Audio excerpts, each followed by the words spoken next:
With us right now is Joey Dumont. Joey, congratulations on the new book. The book's title is Joey Somebody, The Life and Times of a Recovering Douchebag. You also, Joey, you've done a lot of work in working with brands in encouraging honesty. How about that, right? Yes. Novel concept. Yeah. So, and you're a partner with agency True 30 on the web at true30.com. So Joey, thanks for joining us. Thanks for having me. Appreciate it. So where are we in the marketplace in terms of, communicating with audiences and customers? It's not like the old days, right? Where you could pretty much just say anything and like, okay. Yeah. We called that back in the agency world is that those were your waterfall stories. So you come up with a theme as a creative idea, and then everything trickles down, and then you measure it and you figure out, oh, that didn't work. And today, obviously, you want to go out and measure first, like a carpenter, and then cut, right? So I think within the marketplace, I think we talked briefly before we jumped on the call, but I was executive producer of a documentary called The Naked Brand. And in that, we actually started interviewing iconic CEOs throughout the world. People like Tony Hsieh, Kevin Plank from Under Armour, Yvon Chouinard from Patagonia. And really what we gleaned from this research, both quantitative and qualitative, is that because of social technology today, brands need to be much more responsible about their story. They need to be much more honest, much more transparent, and much more real with their audience. Because of the supercomputers we have in our pockets and our purses today, we can call them on their bullshit. And so we need to make sure as a brand that we're actually leading with honesty. And the difference between honesty and truth, obviously, is this, is that sometimes you're wrong, but if you honestly believe what you're doing, your customer will forgive you. I think that's a big differentiation there. And the one thing that Yvon Chouinard did, which I thought was really, was amazing, specifically in 2007, was he launched something called the Footprint Chronicles at Patagonia. And that's where you could actually, like that shirt you have on, Josh, if we wanted to look at that SKU number in the back, you could look through that in the Footprint Chronicles, tell you where that shirt was manufactured, where they actually got the material, where they sewed it up, and then when they shipped it over the pond, what that did to the carbon footprint. Wow. And then another powerful example was that if you had a Patagonia jacket you use for skiing, they would say, this particular jacket, we used these chemicals to treat your jacket for waterproofing, and they're deleterious to planet Earth. So we're working on it. And by the way, if any of you guys have any solutions or know of a chemical that is less harmful to the planet, please let us know. And that level of communication to their audience and that level of transparency and honesty has paid off, because when they started the campaign, they were about $400 million in revenue. And the numbers, this is pre-COVID, they were almost tickling $1 billion in 2019. So the honesty is working for Patagonia. Yeah, absolutely. I was looking at some of the reviews for the Naked Brand, and someone had said, it said traditional advertising is finished. Pretty much sums up the future of the advertising industry. Does that sound about right? Well, that was Yvon Chouinard's actual quote. He said, wow. I think traditional advertising is finished. He said, you young guys, which I'm not called young very often anymore. He said, you young guys need to tell truthful stories about truthful brands. And those brands need to be good instead of telling people they are good. Yeah. And, he leads by example. He's one of my heroes in the business world for that reason. He just genuinely cares about the planet. And he has always said that he started Patagonia so that he'd have a platform to talk about sustainability. It was almost the opposite of why most people start a company. Yeah, no kidding. I listen, for 14, 15 years now with my other company, Savings Angel, I've studied and led consumer behavior and, encouraging all along, like from the very beginning, hey, before you make that purchase, here's how to do your due diligence. Here's how to check out and leverage all those tools. And it's only gotten easier and easier and easier to the point now, Joey, where it's like, it doesn't matter what you say on your website. I mean, yeah, it might be helpful, but I'm not going to buy anything, like whether it's a $20 a month SaaS product or whatever it is. I'm going to go see what other people have to say. That's really all I care about. People like me, user-generated content. Is there any buzz? Are there any walkthroughs? Are there any demos? I'm going to watch that with my BS detector too, because, is this just some influencers just trying to shill it with their affiliate code or something like that? Like, this is everybody. This is what everybody does. And we're trying to figure out, is this legit or not? I agree. And I actually think post-COVID, which I think we're kind of getting to the post phase, right? Is that brands need to be even more aware of how they're interacting with their customer. I think that people are more sensitive today. I think there's a lot of words being thrown around about empathetic marketing today. And what does that mean? And actually harkens back to what we were talking about in the film, which is just being transparent, being authentic to who you are as a brand, being honest, and then being personal.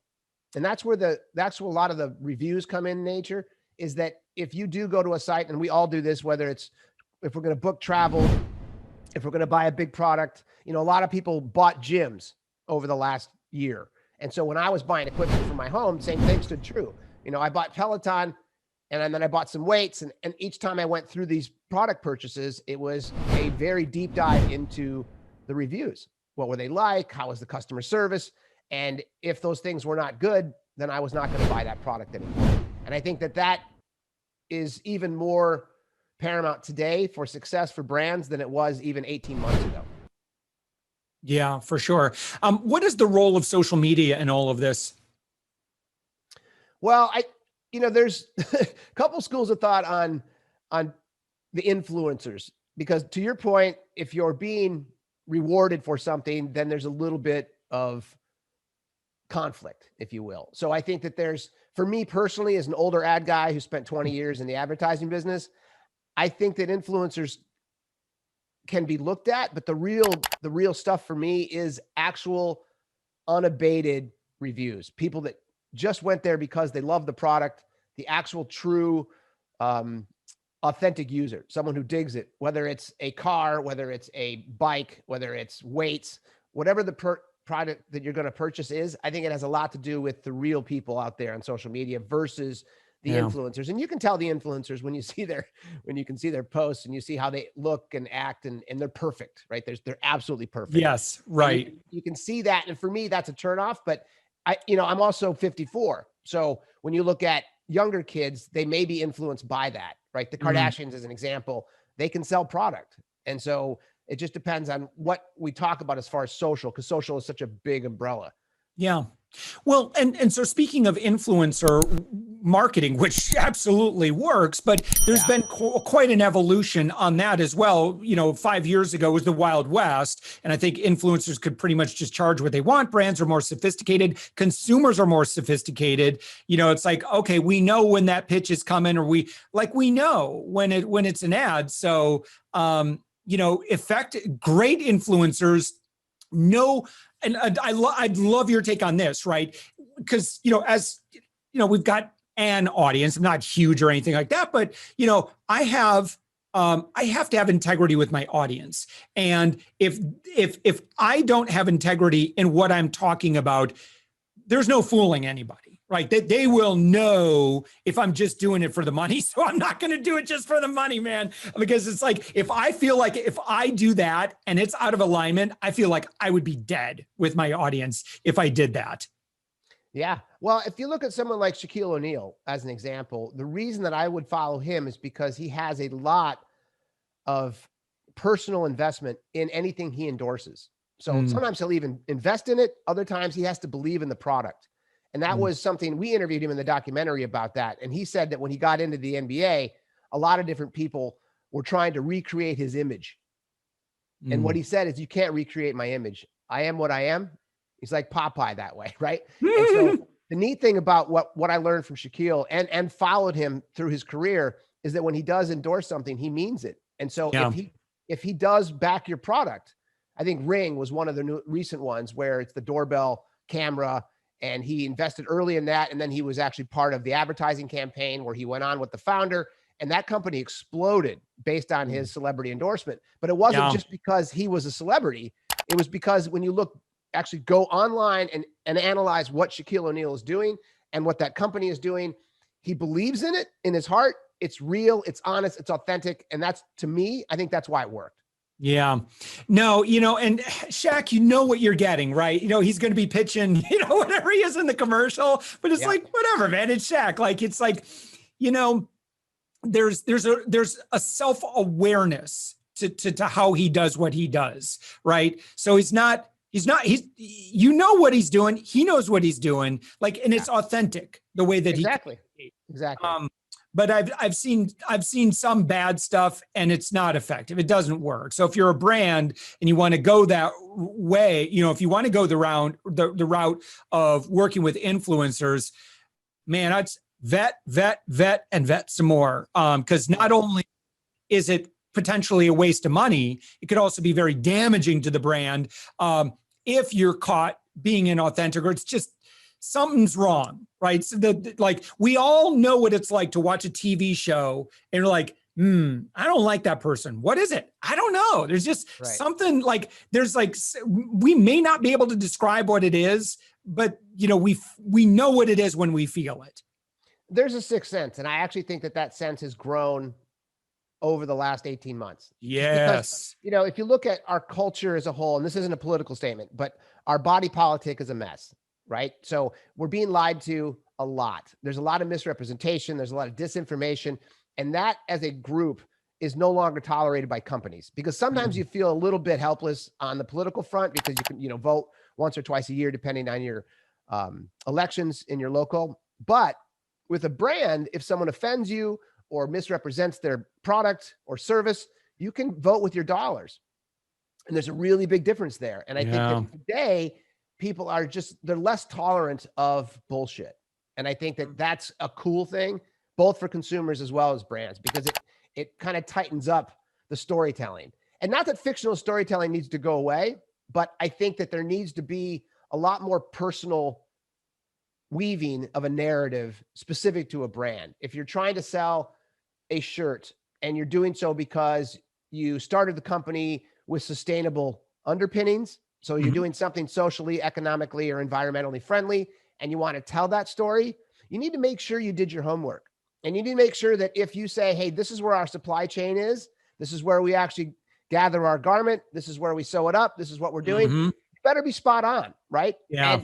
And if someone then calls you out on it and say, hey, by the way, I noticed that you do this and this, and you say, yes, we do, right? We worked with a company last year. I don't disclose them, but it was a big, it's a big, well, I guess it's an infrastructure company. So they're actually handling a data warehousing. I don't want to give their name, but when we actually started to do homework on them, we asked them, so to cool your data centers, we noticed that you guys used 1 billion gallons of fresh water.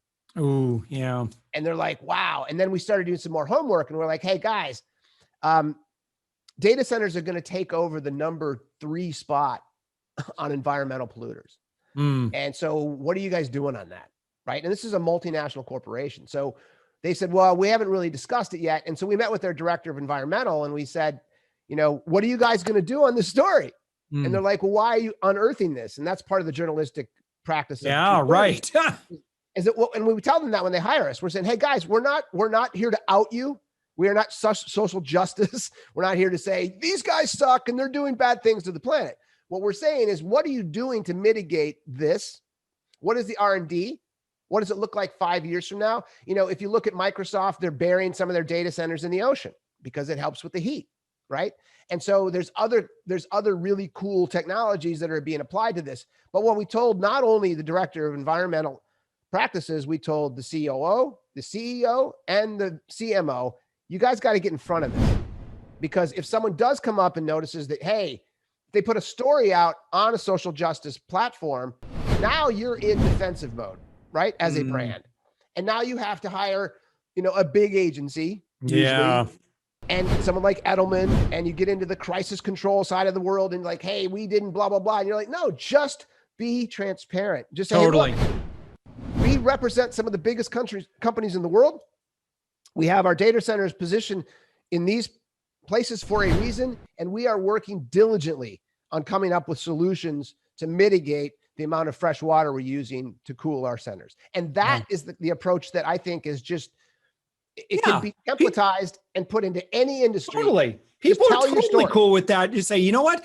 We took a look at this and we see there's an opportunity for us to improve. Now, it's going to take us a little while in order to do this, but we have a 3 to 5 year goal. Like, people are like, that's awesome. Like, that is such a huge positive. Totally cool with that. And most consumers I've read, and I can't cite the source, so I have to be careful, but 80 to 90% of consumers are okay with people admitting culpability as long as they admit it and they're working on it. Yes, and that's another thing. It's the bullshit. It's the transparent. It's the opaqueness of a marketing or a story within a brand that really drives people nuts. So I think that the learning, specifically over the last 15 years of my career, starting with this documentary and even the recent case that I just mentioned, is that customers are totally cool when you're doing something that they don't agree with, as long as you admit it. And then you say, hey, and we're working on it. And to go back to Yvonne Chouinard's issue, if you don't use chemicals to treat the jacket for waterproofing, and I'm skiing and I get wet and cold, I'm not buying their jacket. And that's actually the problem, right? So what he's saying is that we just don't have a solution for that yet. And no one's mad at them because of that. If someone came out and said, hey, you're Patagonia and you're supposed to be this example of how to be sustainable, and look what you're doing with these chemicals, and because they didn't come out with it first, then it hurts the brand as opposed to being a positive for the brand. So, it goes back to that old question and how you started out the podcast: truth, honesty, it works. Let's stick with it. Joey Dumont, thank you so much for this. Your new book, which we didn't even talk about. I am a great interviewer. Joey somebody, and that's on Amazon right now. I also got to find The Naked Brand. I really want to see this. It's on YouTube. Check it out on YouTube. Really? Oh, excellent. Yeah, we put it up on there free because we just think people should be watching it. Oh man! So go search on YouTube for The Naked Brand documentary, and it'll pop up there. And of course, you're a partner as well at True 30, TRUE 30, THIRTY.com. Joey, this is awesome, man. I love geeking out on this stuff with you. Thank you so much for joining us. And anything else that folks ought to know? I mean, the book is the same thing. And the reason I wrote the book is because it's just about being honest. I think the honesty needs to be the new buzzword for moving forward, because it doesn't mean you're necessarily correct. It means everything I believe today, all the homework I've done to this date, has led me to this decision. And this is what I believe. It doesn't mean you can't change your mind. And it doesn't mean you can't be forthright or have a mea culpa if you were wrong. I think that that's really the key to both brand communication and internal communication to yourself. Be gentle. Yeah. You have a podcast, Laugh Your Cry Out. Yes, I do. Yeah, fantastic. So wherever you're listening to this right now, just go ahead and search Laugh Your Cry Out with Joey Dumont. Joey, thanks again for joining us, man. This has been great. Thanks, Josh.